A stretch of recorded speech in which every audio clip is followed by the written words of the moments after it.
In this edition of The Color Between the Lines, it was really about service, like wanting to give the girls some programming, leadership training, opportunities to come together as community and to meet each other and to meet mentors. I'm talking with Emmy-nominated filmmaker Contessa Gales about her new documentary, The Debutantes, which follows Canton, Ohio's first Black debutante ball in a decade. We haven't had a cotillion ball here for quite some time, so our goal is to bring it back.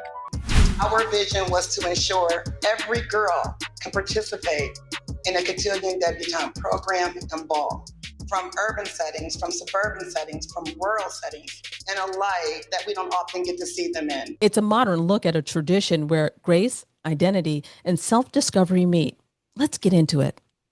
First, I want to say congratulations on the premiere of this. And for those who are unfamiliar with cotillions and debutantes, can you explain what a debutante cotillion really actually is for the audience, and why does it matter in the Black tradition? So cotillions are essentially a rite of passage ceremony. At least that's my take on them in the film. I think this tradition, which goes back decades in terms of Black communities, participation and involvement in it, but then like centuries going back to white European origins. But when it came here and when Black people got a hold of it and put their spin on it and put their sauce on it, it really, I think, is about community at the end of the day. But of course, there's tons of valid critiques about the ways in which it replicates classism and patriarchal ideas about womanhood and all of these things that we explore in the film through the girls that are participating in this cotillion tradition in Canton, Ohio, where we filmed.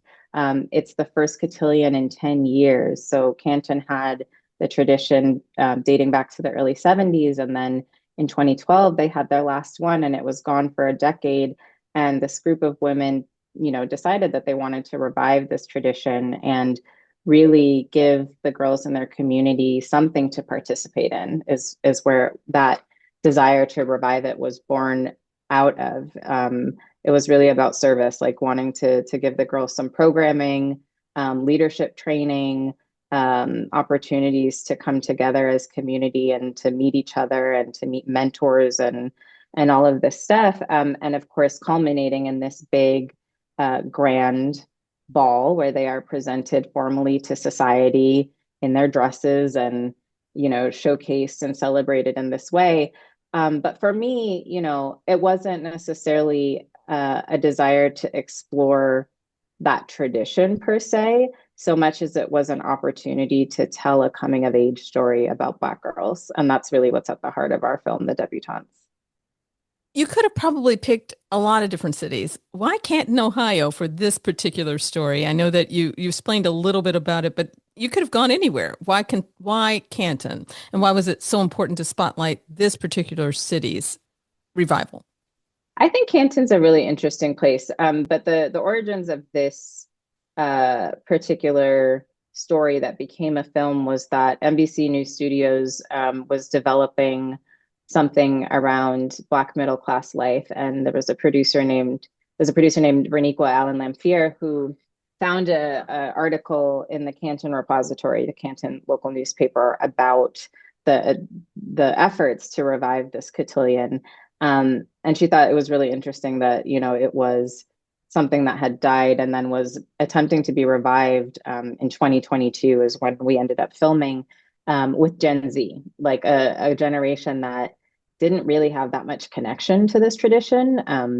Some of them had grandmothers, some of them had mothers that had participated in it, but for the most part, these girls were a bit disconnected from the legacy and the tradition. Right. And I thought, when I came into the fold and NBC brought me in and we brought on our partners, Westbrook Studios and BET Studios, that it was going to be a really interesting arena to talk about the intersections of race and gender and class in particular, because the women who are organizing this, knowing that, traditionally this is a upper middle class tradition, wanted to make it more accessible very intentionally to the girls in their community, who are, again, lacking in opportunities and programming.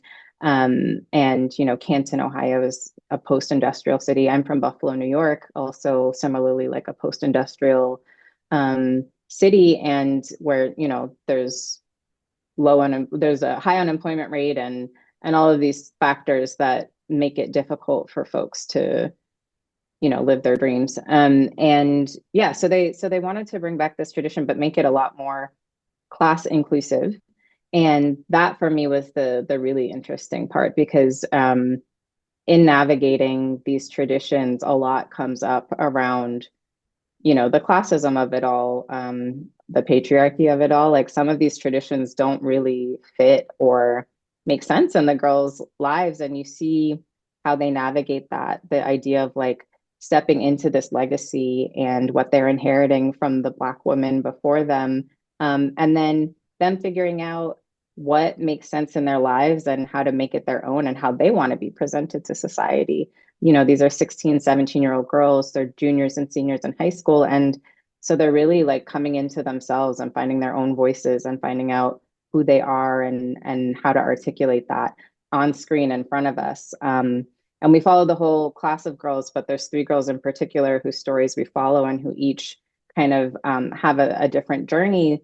Their names are Taylor, Deidre, and Amelia. And I was just very privileged and honored that they were as vulnerable as they were in opening up their lives to me and allowing me to live my childhood again vicariously through them.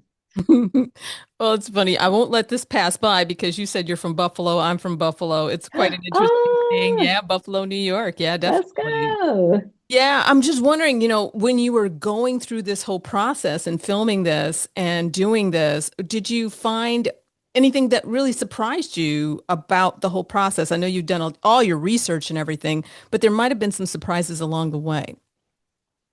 I think what was most surprising to me, honestly, was the girls' ability to not only realize for themselves, political identity or certain belief systems or value systems along the way, but to be able to articulate those out loud and challenge their elders. Yeah. That for me was like, I didn't do that until much later in life. So I Yeah. think it was really remarkable to see these 16 and 17-year-old girls being able to do that for themselves. And it was inspiring, honestly. How do you think that these Black girls defined their power and Mm, that's, compared to how I guess power is considered among the older generation? mm. Well, they were certainly being presented with, not just from the cotillion, but from society, like these traditional ideas of what success looks like and achievement. And some of them really internalize that and put all of that weight on their shoulders, as I think many of us do. But Amelia's journey is really focused on that, like how much of the do better than the generation before you and achieve and be the first to go to college and all these kind of things really starts to weigh on her, the pressure to succeed. But I think where they locate their power really was like in authentically being themselves, like finding out what is authentically them and being able to like sift through, this is what is being presented to you, this is what is being passed down to you, and navigate like what of that do I want to take with me and what of that doesn't speak to who I am and who I want to be going forward. And so you see the girls in real time, particularly Deidre and Taylor, of the 3 girls that we focus on in the film, challenging a lot of the traditions and figuring out, what fits for them and what doesn't. What was it like working with Cheryl Lee Ralph as an executive producer? Was she really deeply involved with putting some of her vision and voice into this? Because she is a powerful individual. Yeah, Cheryl's really an actress and a producer that I admire her work. And she came on a little bit later in the process, but we're really grateful for her partnership and support as an executive producer on this. Okay. And were there any particular moments, I guess, scenes that were, I guess, pivotal that you had to like maybe cut and you really didn't want to cut and because I know that process is kind of difficult too when you're trying to put together a piece. Yeah, I mean, we filmed for over a year and a half. It was starting the summer before the cotillion process started, and the cotillion process itself, the program was a whole year leading up to the ball. And we got to the girls and started interviewing them when they were just applying to be a part of the cotillion. So they didn't really know what they were applying for and like what all this was. But my grandmother told me I had to do it, or my mother told me I should do it, or my principal. And so it was really cool to like see them develop over time. And now since the film has been out and is up on the Comcast Black Experience Xfinity platform and Zumo. We're a couple years out since we filmed, and the girls are graduating college now, and it's really cool to just see them become adults and reflect on their experience. But yeah, there was stuff we had to cut because we filmed so much for so long.